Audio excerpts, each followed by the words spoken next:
Tu rêves de faire des tractions mais tu ne sais pas par où commencer? Cette vidéo est faite pour toi. Dans cette vidéo, je vais te guider pas à pas pour débloquer tes premières tractions, même si tu pars de zéro. On va voir la technique pour la traction, des exercices de préparation et enfin des erreurs à éviter. Les tractions sont un exercice clé pour développer le dos, mais aussi les bras et les épaules. Sur ce, on est directement parti. Avant de parler de force, il est crucial de bien comprendre la technique. Une traction correcte commence par une bonne posture. Le plus gros piège pour les débutants est de tout tirer avec les bras. Ce qu'on veut vraiment, c'est engager les omoplates en premier. C'est cette rétraction scapulaire qui fait toute la différence entre une traction efficace et une traction qui met trop de pression sur vos biceps. Pour commencer, accroche-toi à la barre avec les mains en prenant un peu plus large que les épaules et gaine à fond le corps. Ici, l'objectif va être d'engager les omoplates pour éviter de solliciter uniquement les bras. Pour ce faire, tu vas venir sortir la cage thoracique vers l'avant et par conséquent resserrer tes omoplates derrière. Maintenant que tu as engagé les omoplates, tu peux commencer à tirer. L'objectif va être d'amener ton menton au-dessus de la barre et de ramener les coudes le plus possible le long de ton corps, comme si tu voulais les tirer jusqu'à tes hanches.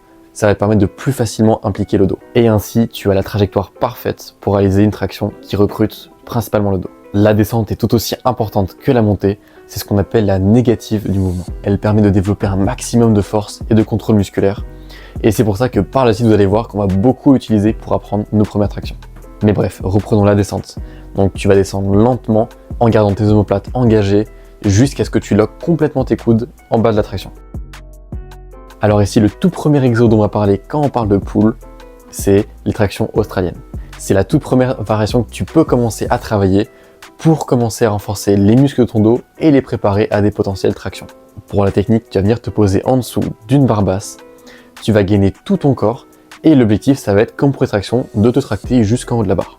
Pour moduler la difficulté, plus tu vas ramener tes jambes vers toi, plus le mouvement sera facile et à l'inverse, plus tu vas les éloigner et plus le mouvement sera difficile. Pour augmenter encore plus la difficulté, tu peux les effectuer à une main ou encore avec un gilet lesté. Si tu débutes complètement en traction, ça peut être très intéressant d'effectuer cet exercice pendant plusieurs semaines en augmentant petit à petit la difficulté de manière à te préparer aux prochaines progressions pour débloquer ta traction. Le deuxième exercice dont on va parler aujourd'hui sont les fameuses tractions négatives. Comme je te l'ai dit précédemment, c'est l'un des meilleurs pour développer ta force qui te permettra par la suite d'effectuer une traction complète. Ici, on va travailler uniquement la phase excentrique du mouvement, soit la descente. L'objectif ici va être de commencer en haut de la barre de traction. Donc tu peux t'aider soit en sautant, soit en utilisant un meuble ou une chaise et de descendre le plus lentement possible.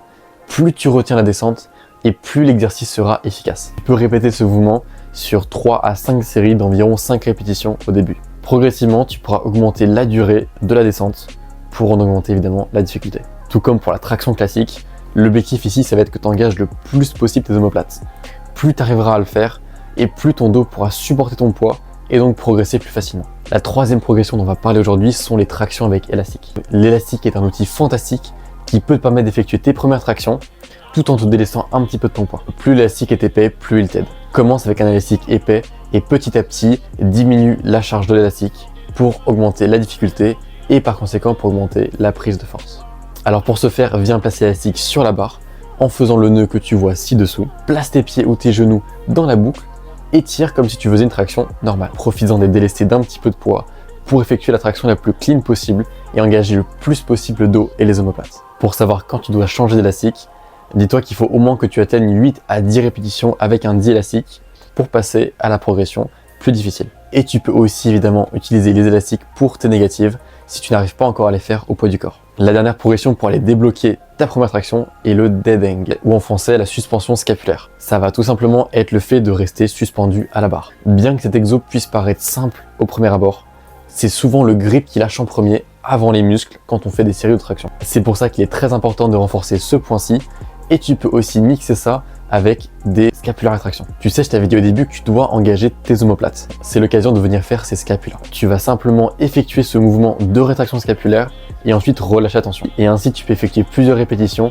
au cours de ta suspension. Ainsi, tu l'auras compris, pour débloquer ta première traction, il va falloir mixer tous les éléments dont je t'ai parlé. Si tu débutes complètement sur les tractions, l'objectif, ça va être que pendant la première et la deuxième semaine, tu vas te concentrer sur les Australian pull-ups et sur la suspension à la barre. Au cours de ta séance, tu peux commencer par exemple par 3 séries de 8 à 10 répétitions en Australian pull-up, ou le maximum que tu puisses faire si c'est en dessous, et avec 3 séries de 10 répétitions de scapula. Si tu te sens à l'aise, tu peux déjà commencer à intégrer les tractions négatives, et si elles sont encore un peu trop dures, tu peux les faire avec un élastique. Là aussi, on va venir faire 3 séries, mais cette fois seulement de 5 négatives, parce que c'est un mouvement qui est quand même assez intense. Tu peux t'accorder entre 1 et 2 minutes de repos entre les séries pour récupérer. Cette première phase de renfort va généralement durer 1 à 2 semaines, voire 3 si tu en ressens le besoin. Après ces premières semaines, tu peux commencer à venir intégrer les tractions à l'élastique. Là encore, on va rester sur 3 à 4 séries d'environ 6 répétitions. À côté de ça, il est important que tu continues à faire des tractions négatives, et cette fois, tu peux augmenter le nombre de répétitions, en passant à 6, 7 ou 8. Et enfin, il est super important que tu continues les Australian pull-up,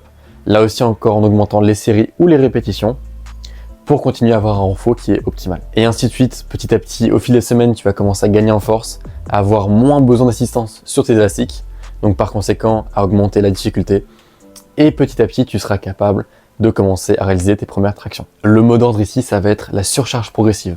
Il faut qu'à chaque séance, ce soit un petit peu plus dur que la précédente, de manière à ce que ton corps puisse continuer à s'adapter. Et l'une des choses importantes à préciser, c'est que tu n'as pas besoin de faire 7 séances par semaine pour progresser. 3 séances par semaine sont largement suffisantes pour te créer des gains aussi bien musculaires que de performance. Un conseil qui vous permettra de progresser plus facilement, ça va être de noter vos progrès. Comme ça, à la séance d'après, vous pourrez essayer de faire une répétition de plus, 1 ou 2 secondes sous tension de plus, et ainsi vous allez pouvoir continuer à progresser de manière linéaire. Les tractions sont un vrai défi, mais c'est un exercice qui vaut la peine d'être maîtrisé. Ne te décourage pas si tu ne vois pas de résultats immédiats.